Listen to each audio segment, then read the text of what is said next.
একদম পুরনো দিনের মায়ের হেসেল থেকে আজকে মায়ের হাতের একটা অতি সুস্বাদু নিরামিষ পদ রান্না করব। হ্যালো বন্ধুরা, সম্পাস ক্রিয়েশনে আপনাদের সকলকে স্বাগত। এটা একদমই পুরাতন আর সাধারণত এরকম পদ দেখা যায় না। খেতে খুবই সুস্বাদু হয়।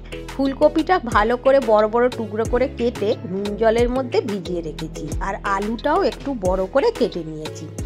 এখন একটু ছানা তৈরি করছি ছানার পাউডার দিয়ে।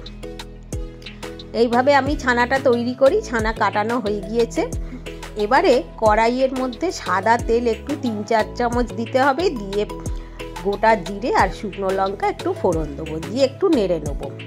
ফোড়নটা হয়ে গেলে কপিগুলো ছেড়ে দেবো। এখানে আমি আলু আর কপি একসাথেই ভেজে নেবো। আপনারা ইচ্ছা করলে আলাদাও ভাজতে পারেন। তো এখন খুব ভালো করে আলু আর ফুলকপিটা হাই ফ্লেমেতে ভেজে নিতে হবে। আলু আর ফুলকপিটা এইভাবে আমি ভেজে নেবো। এর মধ্যে একটা মশলা করে নিতে হবে, যেমন টমেটো, আদা আর কাঁচা লঙ্কা মিক্সিতে একটু পেস্ট করে নিচ্ছি। তো এগুলো এখন আমি মিক্সিতে পেস্ট করে নেব, এর মশলাটা। তো এরপরেতে আমার লাগবে একটু টক দই। এখানে আমি 1 চামচ টক দই নিয়েছি। তার মধ্যে ছোট চামচের 1 চামচ হলুদ, ছোট চামচের 2 চামচ ধনের গুঁড়ো আর 1/2 চামচ জিরের গুঁড়ো। একটু এই মশলাগুলো দইয়ের মধ্যে মিশিয়ে নেব। দইতে আমি অল্প একটু জল দিয়েছি। তো এখন এটা মিশিয়ে রেখে দেবো। এইভাবে মিশিয়ে রান্না করলে স্বাদটা খুব ভালো হয়। তো এখন আমি এটা মিশিয়ে নিচ্ছি। মেশানো হয়ে গিয়েছে দইয়ের মশলা। এখন দেখুন আলু ফুলকপি একদম ভাজা ভাজা হয়ে গিয়েছে, এর মধ্যে কালার এসে গেছে। এবারে সেই টমেটোর পেস্টটা দিয়ে দিলাম, টমেটো, আদা, কাঁচা লঙ্কা, আর দিলাম তেজপাতা। খুব ভালো করে এটাকে এখন কষিয়ে নিতে হবে।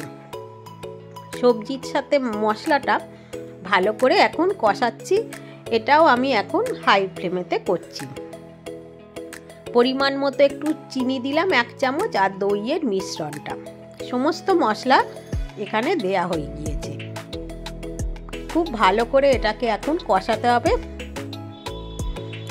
আস্তে আস্তে দেখবেন এটা তেল ছেড়ে আসছে, তখন আমি এতে জল দেবো। দেখুন এটা আস্তে আস্তে এইভাবে কষাতে কষাতে এখন এটা হয়ে গিয়েছে, মশলার থেকে তেল ছেড়ে আসছে। এবারে বাটি ধুয়ে জলটা দিয়ে দিলাম, সেই মশলার বাটিটা ধুয়ে। এখন কিন্তু এতে খুব বেশি জল দেবো না। এভাবে এটা ভালো করে একটু নেড়ে দিতে হবে। পরিমাণ মতো একটু নুন দিয়ে দেবো, দিয়ে এটা একটু এখন নেড়ে চেড়ে ঢাকা দিতে হবে, এটা একটু সিদ্ধ হবার জন্য। এখন ঢাকা দিয়ে দিলাম। কিছুক্ষণ পর ঢাকাটা খুলে দেখুন সেই যে ছানাটা কাটিয়েছি, সেই ছানাটা জল শুদ্ধ আমি এতে দিয়ে দেবো। ছানার জল দিয়ে আমরা আটা, ময়দা এসব মাখি বা সবজিতে দিই। ছানার জল অত্যন্ত উপকারী, সেই জন্য আমরা ছানার জলটা ফেলি না। তো ছানাটা দিয়ে এটা আবারও ভালো করে নেড়ে নেবো, আর এটাকে এবার একটু ভালো করে ফুটতে দিতে হবে। তো আমি এখন এটা ফুটিয়ে নিচ্ছি। খুব ভালো করে আলু কপিটাও সিদ্ধ হয়ে যাবে। এখন দেখুন এর গ্রেভিটা কমে গিয়েছে অনেক। তো এটা এখন হয়ে গিয়েছে। তো এতে আমি এখন 1 চামচ ঘি দিয়ে দিলাম, দিয়ে এটা একটু রেখে দেবো পাশে। এবারে সাদা তেলের মধ্যে একটু চিঁড়ে ভেজে নেব। চিঁড়েটা ভালো করে একটু নেড়ে চেড়ে ভেজে নেব। নিয়ে চিঁড়েটা এখন ভাজা হয়ে গিয়েছে, এটাকে তুলে নিচ্ছি। এবারে তরকারিটা একটু নেড়ে দিলাম, ঘিটা দিয়েছি, আর একটু গরম মশলার গুঁড়ো ওপর থেকে ছড়িয়ে দেবো। এখন তো তরকারি একদম হয়ে গিয়েছে, সার্ভ করে দিয়েছি। এবার এই ভাজা চিঁড়েটা এর ওপর থেকে ছড়িয়ে দেবো। এইটাই হচ্ছে এর বিশেষত্ব, এই ভাজা চিঁড়েটা দিয়ে। এই চিঁড়েটা গ্রেভির সাথে মিশিয়ে গেলে এটা এত সুস্বাদু খেতে লাগবে, এটা না খেলে বুঝতে পারবেন না। অত্যন্ত সুস্বাদু খেতে হয়, আর সকলেই খুব মজা করে খাবে। কুড়মুড়ে একটা ভাব আসে। তো এতে আমি শুকনো লঙ্কার গুঁড়ো দিইনি, আমরা ঝাল কম খাই বলে।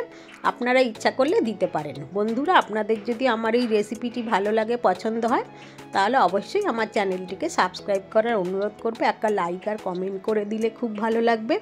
বেল আইকনটা প্রেস করে রাখলে আমার আপলোড করা ভিডিওর সমস্ত নোটিফিকেশান আপনারা পেয়ে যাবেন। অবশ্যই আমার চ্যানেলটিকে সাবস্ক্রাইব করে আমার পাশে থাকুন। আপনারা সকলে ভালো থাকুন, সুস্থ থাকুন। আপনাদের সাথে আবার দেখা হবে পরের কোনো এপিসোডে। অবশ্যই এই নতুন ধরনের রেসিপিটি তৈরি করে খেয়ে দেখবেন। কুড়মুড়ে চিড়ে দিয়ে আলু ফুলকপির এই রেসিপি, এটা কিন্তু একদম নতুন, খুবই ভালো লাগবে খেতে আপনাদের। ধন্যবাদ।